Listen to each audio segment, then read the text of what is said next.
I've always heard how negative the of the films of Star Wars has always been, but time and time again, people will come back to appreciate it. Probably because the Disney ones are pretty much the worst ones. I want to say after Episode 7, that's about it. But, anyways. So, this is a game called Star Wars Episode 1 Racer for PC, Nintendo 64, Game Boy Color, Mac, Dreamcast, and then it also came in the arcades, believe it or not.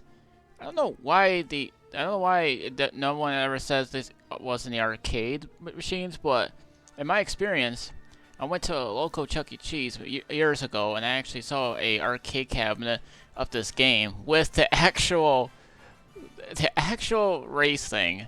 Like, I'm not kidding you, the actual pod racer. I don't remember what my experience was in the arcade, but I do remember this game being one of my first few Nintendo 64 titles I've ever gotten.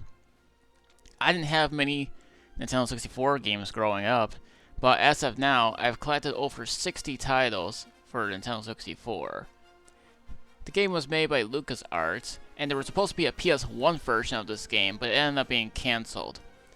They would then make an HD re-release for the game for PS4, Nintendo Switch, PC, and Xbox One. Unfortunately, I wanted to play this game on my PC because I thought I would get some better footage, but unfortunately, I ended up having problems. Well, you see, the game loads to 20%, but the game keeps crashing. I tried every solution I could to get it running, and it wasn't just me. Other people seem to be having the same issue. So I highly recommend you guys avoid the PC version if you guys don't want any problems. But I will tell you guys that I have played both Nintendo 64 and the arcade versions back then, but I've never actually played the Dreamcast and whichever other versions there has been. But I have a game on Nintendo Switch as well. The game does have multiplayer, but I believe it's only up to like 2 players or something. I think it depends. But when it comes to this game, if you guys like Wipeout or F-Zero, this could be the game for you.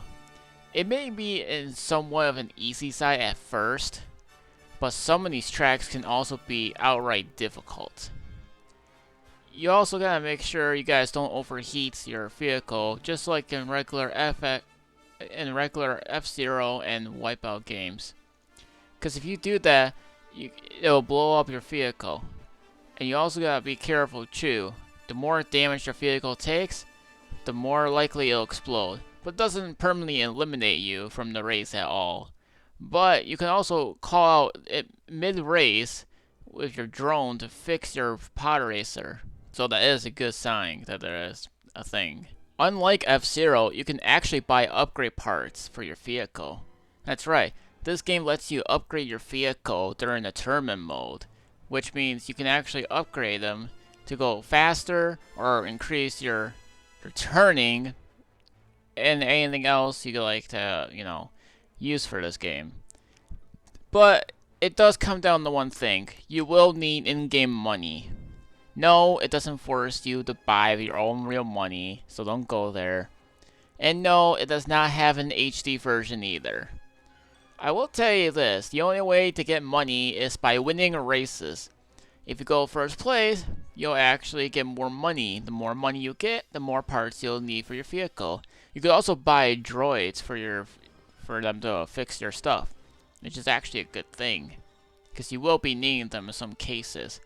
I don't get damaged too much in this game, but it's still a safe bet just for you to get a droid in case.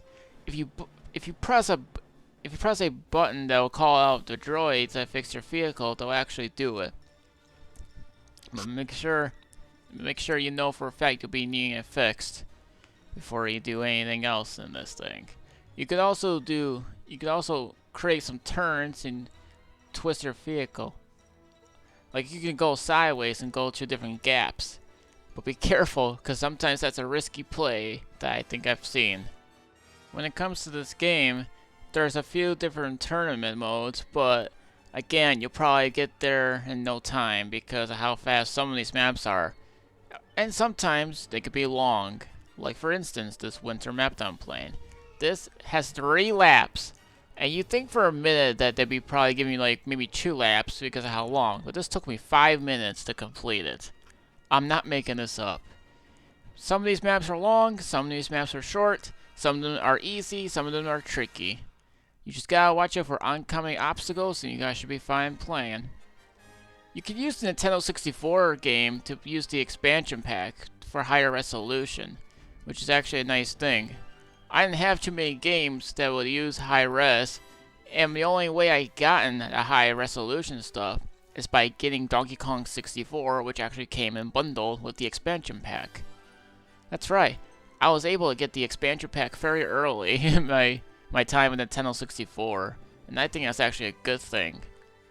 Because if it wasn't for the expansion pack, then I don't know what would happen. In case no one knows what the expansion pack is, it's actually an accessory for your Nintendo 64 that goes inside your system, which can actually increase from 4 RAMs to 8 megabytes of RAM. Which means you guys can actually play these games in somewhat high resolution with higher textures, graphics, and some frame rates. But of course, if you guys think this game is good for you, and you guys think you enjoy the game, I would highly recommend it. It's on modern consoles, PS4, Xbox One, Nintendo Switch. If you guys want to go old school, Nintendo 64 and Dreamcast versions are the way to play it.